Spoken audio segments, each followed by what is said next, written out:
Setelah tidak lagi bergabung dengan tentara muslimin, Amr bin al-Ash dipercaya Khalifah Umar bin Khattab menjadi gubernur Mesir. Menjadi pemimpin umat Islam di sana, serta berdakwah mengajak kepada siapa saja untuk beriman kepada Allah SWT. Amr bin al-Ash menempati istana megah, lengkap dengan berbagai kenikmatan dan jaminan keamanan pada setiap waktu. Namun kemegahan istananya itu bertolak belakang dengan gubuk kecil dan reyot yang berada tidak jauh dari depan istananya. Dalam buku Kisah Keadilan Para Pemimpin Islam tulisan Nasiruddin dikatakan, suatu ketika Amr berpikir untuk menggusur gubuk tersebut menggantinya dengan membangun sebuah masjid agung. Hal itu dimaksudkan supaya terjadi keseimbangan antara istana sebagai refleksi dari kehidupan dunia dan masjid sebagai upaya meraih kebahagiaan akhirat. Kemudian Amr mengumpulkan seluruh pejabatnya untuk membahas kemungkinan pembangunan masjid impiannya. Dalam rapat tersebut, Amr mendapat informasi jika gubuk reyot di depan istananya adalah milik keluarga Yahudi miskin. Informasi tersebut justru semakin menguatkan keinginan Amr untuk segera meletakkan batu pertama pembangunan masjid. Esok harinya, Amr memanggil orang Yahudi yang mendiami gubuk ke istana. Sesampainya di istana, Amr kemudian mengutarakan maksudnya ingin membangun masjid di atas tanah tempat gubuk milik orang Yahudi tersebut. Sebagai imbalannya, Amr bersedia membeli tanah dengan harga yang telah disepakati. Mendengar rencana itu, orang Yahudi tidak menyanggupi permintaan sang gubernur. Dengan lantang dia menolak untuk menyerahkan tanahnya walau dibayar berpuluh kali lipat. Sambil berjalan meninggalkan istana, orang Yahudi tetap pada pendiriannya tidak menyerahkan harta satu-satunya yang dimiliki. Sebagai gubernur, Amr tidak mengindahkan keputusan orang Yahudi yang tetap pada pendiriannya. Segera Amr menetapkan surat keputusan untuk membongkar paksa gubuk keluarga Yahudi miskin tersebut. Amr beralasan pembongkaran dilakukan untuk mewujudkan sebuah kemaslahatan yang lebih besar kepada kaum muslimin Mesir.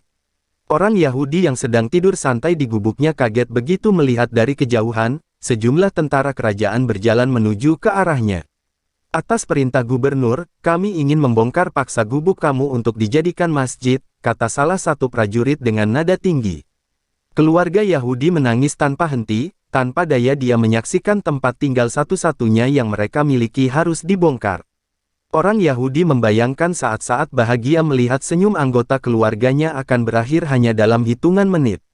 Di tengah perasaan sedihnya tersebut, tiba-tiba orang Yahudi teringat akan pemimpin tertinggi umat Islam, Khalifah Umar bin Khattab yang berada di Madinah. Tanpa pikir panjang, segera dia berjalan menuju Madinah untuk meminta keadilan atas keputusan Gubernur Amr. Namun dalam perjalanan, orang Yahudi berkecil hati ketika membayangkan sosok Umar bin Khattab. Dia pesimis, dirinya yang lusuh dengan pakaian compang camping akan disambut setibanya di Madinah, terlebih keluhannya didengarkan oleh seorang tokoh besar muslimin. Dengan perasaan gundah, orang Yahudi tetap berjalan ke Madinah menjajal keberuntungan nasibnya.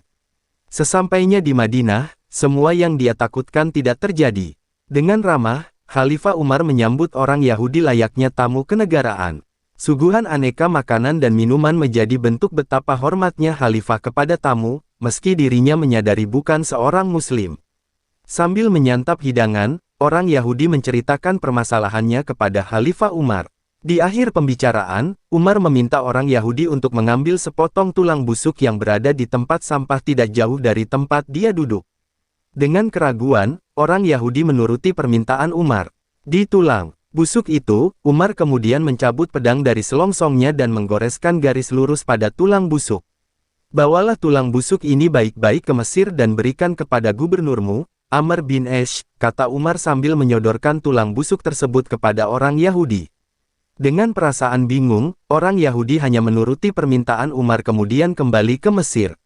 Setibanya di Mesir, segera dia menyerahkan tulang busuk itu ke Gubernur Amr. Tidak disangka, setelah memegang tulang busuk tersebut dan melihat goresan lurus, tubuh Amr menggigil dan wajahnya berubah menjadi pucat ketakutan. Segera Amr bin Ash memerintahkan anak buahnya untuk menghentikan dan merobohkan masjid yang masih dalam tahap pembangunan. Begitu herannya orang Yahudi, sebelum masjid dirobohkan, segera dia bertanya kepada Amr untuk menjelaskan maksud dari tulang busuk tersebut.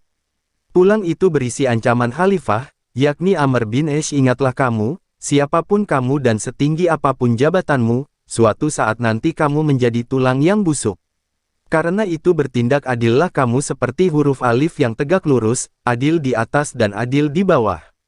Sebab jika tidak, ku tebas batang lehermu, kata Amr bin Ash. Segera orang Yahudi tersebut tertunduk haru, ia kagum akan sikap kepemimpinan Khalifah Umar dan keadilannya yang tidak pandang bulu. Dengan perasaan ikhlas, orang Yahudi tersebut menginfakkan tanahnya untuk dibangun masjid. Tidak lama kemudian, dia beriman dengan menyatakan